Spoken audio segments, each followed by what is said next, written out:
কুমিল্লা বিশ্ববিদ্যালয়ে বন্ধের সিদ্ধান্ত প্রত্যাখ্যান করে বিক্ষোভ করেছে শিক্ষার্থীরা।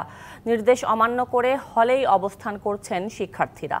এর আগে বিশ্ববিদ্যালয় ও হল বন্ধের সিদ্ধান্তের প্রতিবাদে মানববন্ধন হয়। বিশ্ববিদ্যালয়ের গোল চত্বরে ওই মানববন্ধনে শিক্ষার্থীরা কোনোভাবেই হল ছাড়বেন না বলে জানিয়েছেন।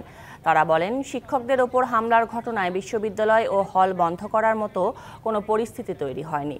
কর্মসূচিতে অংশ নিয়ে একাত্মতা জানিয়েছে বিশ্ববিদ্যালয় শিক্ষক সমিতি।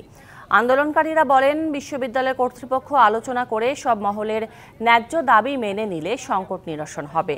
শিক্ষক সমিতির চলমান আন্দোলন এবং উপাচার্যের সঙ্গে দ্বন্দ্বের মধ্যেই মঙ্গলবার রাতে সিন্ডিকেটের জরুরি সভায় অনির্দিষ্টকালের জন্য বিশ্ববিদ্যালয় বন্ধ ঘোষণা করা হয়। আজ বিকেল 4টার মধ্যে শিক্ষার্থীদের আবাসিক হল ছাড়ার নির্দেশনা দেওয়া হয়েছিল।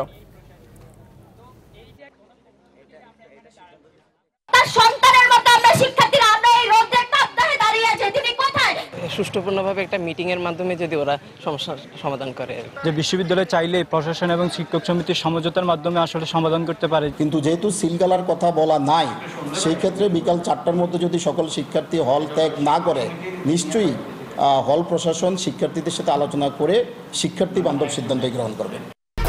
1, 2, 3 ঢাকায় জমি জিতে নিন 100% ক্যাশব্যাক সহ 20 কোটি টাকার পুরস্কার।